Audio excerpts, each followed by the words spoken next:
Welcome to the Daily Energize podcast, where you'll get a jolt of energy and a quick tip to help you conquer your day. Now here's your host, the Prince of Positivity himself, Spencer Jones. Hey Energizer, thank you for hopping in, joining me, Spencer Jones, in this episode as we kick off a brand new week. At least when this is released on a Monday, it's kicking off a brand new week. And whenever you listen to it, hopefully this is beneficial for you. But let's get ready to rock and roll. Let's crush the day. Let's own it. Let's shine bright today and every single day this week. And going forward. Why just stop at the end of this week? Let's keep shining bright from here on out. Let's keep it shining bright. All right, well today, as we kick off this week, I want to talk about positive leadership. Now, I know some of you might identify yourself as a leader. Some of you might not. And that's okay. You don't have to identify yourself as a leader to be part of our Energizer family. That's all right. But I would say all of you are leaders to some degree. Now, some of you are leaders at work. Maybe you're managers or CEOs or different, whatever your title is at work, right? You have people who you help direct and guide and support, making you a leader. Maybe it's at work. Maybe you're a leader in a community organization, right? You hold a role that helps an organization function and help the people at it make it the best organization you can. But even within your family, even if you're not a parent, right? If you're a parent, okay, you're a leader of your family, of the kids. But even if you don't have kids, you're still a leader. In my opinion, there's still people who look to you and see the stuff that you do. Maybe less than others, and that's okay. It's not a comparison game. So try not to compare, but just know that you are a leader to some degree. And that positive leadership can make a huge difference. Harvard Business Review did a study on this and realized that some of the companies that were struggling, they realized one of the main differences of what the companies that were struggling and those that really succeeded. And that was based on their leaders. I know, that's not a big shock, right? Based on their leaders, a lot of stuff stems from the top down. But what made the difference is that the leaders in the successful companies had positive leadership. They were genuine. They were authentic. They applauded their team's wins. They supported them. They were also real. They owned up to mistakes when they happened and the frustrations and difficulties. But they didn't let it stop them. They said, hey, I recognize this, or I own up to this. We dropped the ball, or I dropped the ball with this. I'm sorry, I apologize, right? They own up to it.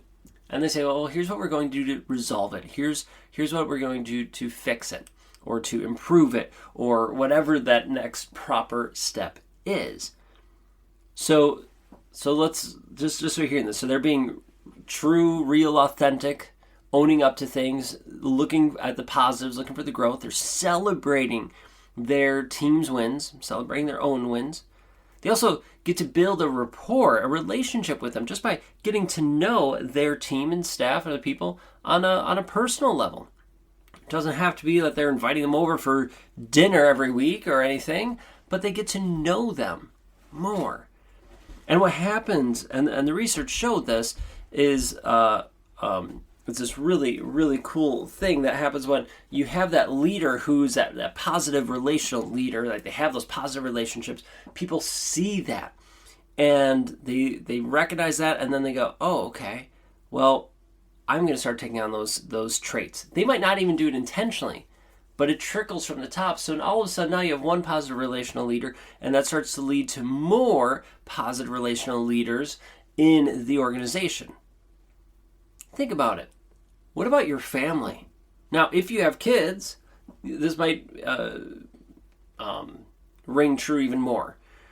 As a parent, when you are, if you're constantly complaining about things, and you've been doing this for a while, it's not just like a one-day thing, but you're doing it for, let's say, a week to a month. Do you notice how your family starts to take on those attributes? All of a sudden, they're complaining about things more and more. Well, guess what? The same thing happened if you start looking for the positives and finding the joys and teaching them. Now, if it's years of the negative being ingrained in them, it's still possible for them to change. It might take more time. It will probably take more time, but it can happen. The same thing goes for you. You can change it too, just for yourself, whether there's other people following you or not, whether you consider yourself a leader or not. It's the heliotropic effect. I was trying to think of the name of it. It wasn't coming. Heliotropic effect. And that is, think of a sunflower, right? A sunflower tracks the sun, right? It's attracted to that light, that energy, its nutrients. Well, just like people are attracted to positive people who pour love, light, positivity into them. That's a heliotropic effect. So when you are positive, people are going to be attracted to it. And you're going to find yourself to be more of a leader. And you can have that in any degree you want it. Very little to a lot. The choice is yours.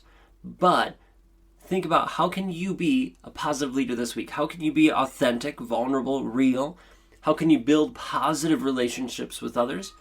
You could still call people out on mistakes and support them through that growth instead of belittling them.